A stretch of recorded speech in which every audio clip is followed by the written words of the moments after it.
और जब से हमने ही होश संभाला है तब से हम भी राजनीति में ही उसके लिए जुझारू रहे। कैसे आप अपने 25 साल जो आपने काम किया, किस तरह से आप इसको एक तरह से सामंजस्य बना के कर पाए? लाइट, रोड, ये सब की समस्याओं का उन्होंने निदान किया। बहुत बड़ी चुनौती नहीं रहेगी क्योंकि मेरी पूरी फैमिली जो है वो राजनीति से ही जुड़ियों को मनाकर ही तभी हम आगे प्रयास करेंगे। महापौर की जो सीट है हम व्यापारियों को लेकर के, आम जनता को लेकर के ही हम आगे। बस दूरी, मास्क है जरूरी, कि सैनिटाइजर करते रहें।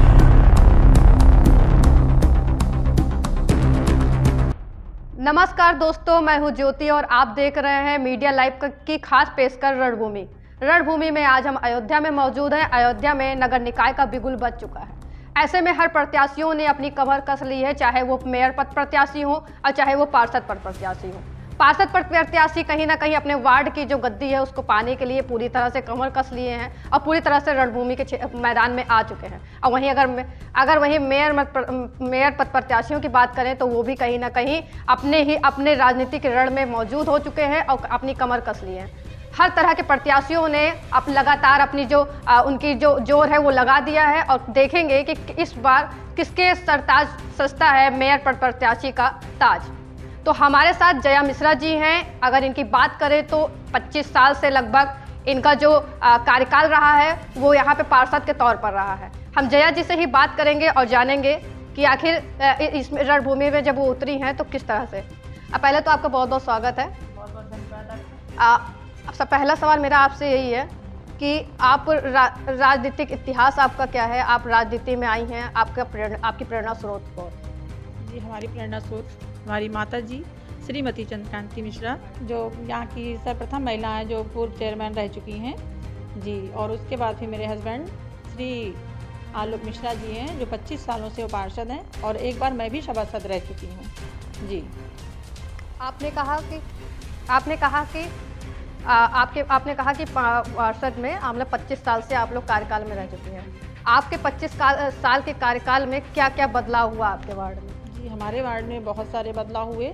जैसे कि हमारे वार्ड में जल की बहुत सारी असुविधा थी, तो उसके लिए हमारे पतिदेव जी ने उसके लिए वहाँ पर विशाल नर्सिंग होम के पास ट्यूबवेल का भी जो है उसका व्यवस्था किया जी। उसकी भी समस्या दूर किए। लाइट, रोड, ये सब की समस्याओं का उन्होंने निदान किया।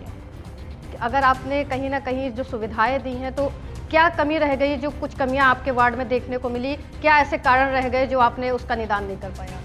जी, हमारे नगर निगम का परिवार जो है वो अपने प्रयास में हमेशा तत्पर रहता है जी। वो हमेशा ही तत्पर रहता है और वो कहीं से कहीं कुछ फॉल्ट हो गया होगा तो उसका भी हम लोग निदान कराएंगे, अवश्य ही कराएंगे जी। अगर हमारा एक सवाल आपसे ये भी बनता है, आपने अपनी कमियों को बताया कि हमने किन किन कमियों को, वार्ड की कमियों को दूर किया, तो कई ऐसी कमियां जो होंगी आपके सामने जो आप अभी दूर नहीं कर पाए होंगी, उसके क्या कारण रहे हैं? मन में आपके रहा होगा कि कहीं ना कहीं उन कमियों को दूर किया जाना चाहिए, लेकिन कुछ ऐसे कारणवश रहे होंगे जिससे आप उन कमियों को नहीं दूर कर पाए होंगी। ऐसे कोई कारण? जी, ऐसा तो कोई फिलहाल विशेष कोई कारण नहीं था, लेकिन बस ये है कि यहाँ नगर निगम हमारा और हमारे हस्बैंड जी पूरे प्रयास में है कि हाँ, इस कमी जो अभी भी कमियां हैं फिलहाल उसको भी दूर कर देंगे जी। पूरा प्रयास हम लोगों का यही है। आप इस बार जैसे 25 साल का आपका शासनकाल था, उसके बीच अब आप मेयर पद प्रत्याशी के लिए जोर लगा रही हैं कि कहीं ना कहीं आप मेयर पद प्रत्याशी के लिए मैदान में आई हैं। तो आपका जो वो शासनकाल था, क्योंकि वो वार्ड से संबंधित था, लेकिन अब जो आपको ये पद मिलेगा वो कहीं ना कहीं पूरा नगर निकाय का आपके ऊपर पूरा जो वो रहेगा, भार रहेगा।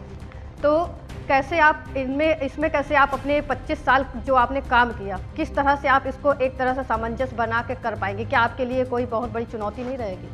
जी नहीं, कोई बहुत बड़ी चुनौती नहीं रहेगी क्योंकि मेरी पूरी फैमिली जो है वो राजनीति से ही जुड़ी हुई है और जब से हमने ही होश संभाला है तब से हम भी राजनीति में ही उसके लिए जुझारू रहे हैं कि हाँ, हम भी राजनीति में आगे चलकर आएंगे। तो अब हमको जो है वो मौका मिला है तो उसका हम जो है प्रयास करेंगे कि हाँ, उसमें हम खरे उतरें। जैसे आपने अभी कहा कि हम जिस तरह से 25 साल से काम करते आए हैं उस तरह से अगर मेयर का ताज हमको मिलता है तो हम उस तरह से काम करेंगे और कमियों को दूर करेंगे नगर निकाय। अब ऐसे में अगर हम देखें तो एक ज्वलंत मुद्दा है सड़क चौड़ीकरण। ऐसे में व्यापारी बहुत ज़्यादा परेशान हैं। कहीं ना कहीं समाजवादी पार्टी इस बार कहीं ना कहीं उनका मुख मोड़ रही है अपनी ओर। तो तो आपको नहीं लगता इस बार की कुछ सीट डगमगाएगी, या आप उनको किस तरह से मनाएंगे? देखिए, हमारी जो है सरकार है, उसका स्लोगन है सबका साथ सबका विकास। जी, हमारी सरकार जो है वो सबको लेकर के ही विकास करती है, ना कि वो अकेले विकास करती है। और ये चौड़ीकरण का जो मामला प्रकरण है, इसको भी सही करके ही तभी हम लोग जो हमारी सरकार आगे कुछ प्रयास करेगी। जनता को लेकर ही और सभी लोगों को लेकर ही तभी चलती है सरकार हमारी। ये चौड़ीकरण के मामले को ये नहीं कि हाँ हम जनता को रुष्ट करके या कोई कार्य करेंगे।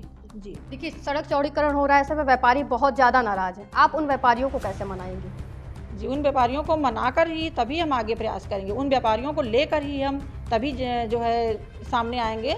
महापौर की जो सीट है, हम व्यापारियों को लेकर के, आम जनता को लेकर के ही हम आगे बढ़ेंगे, ना कि हम उनको रुष्ट करके कोई कार्य करेंगे। ये मेरा कहना है। देखिए, बिल्कुल बहुत अच्छी बात है कि आप जनता की राय को आगे लेके बढ़ेंगी। लेकिन एक अगर इसमें देखा जाए, सड़क चौड़ीकरण का ही मुद्दा अगर देखा जाए, तो तमाम ऐसे जो मीडिया की रिपोर्ट्स है उसमें देखने को मिला कि जो व्यापारी हैं वो कहीं ना कहीं कहते हैं कि हमको जो पैसा मिल रहा है सिर्फ हमें अपना मलबा ढोने का ही पैसा मिल रहा है।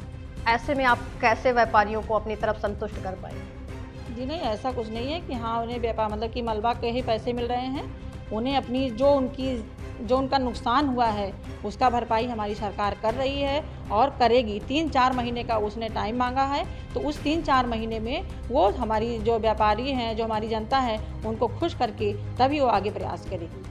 हम अपनी जनता को रुष्ट करके कोई काम नहीं करते हैं। बहुत अच्छी बात है, आपने बहुत अच्छे अपनी राय रखे। मैम, आपसे एक सवाल ये भी बनता है कि आप महिला हैं, इस बार का जो मेयर का जो टिकट है वो कहीं ना कहीं मातृशक्ति को हवाले दिया गया है।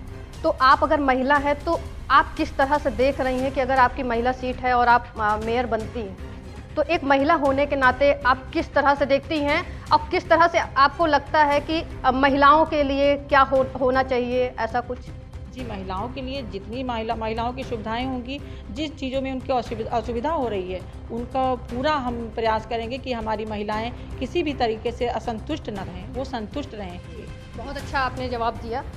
तो आपसे लास्ट यही रहेगा कि हमारे चैनल के माध्यम से आप क्या संदेश देना चाहेंगे? जी, आपके चैनल के माध्यम से मैं यही देना चाहूँगी कि इस टाइम जो है कोविड-19 का प्रकोप ज़्यादा ही फैला हुआ है।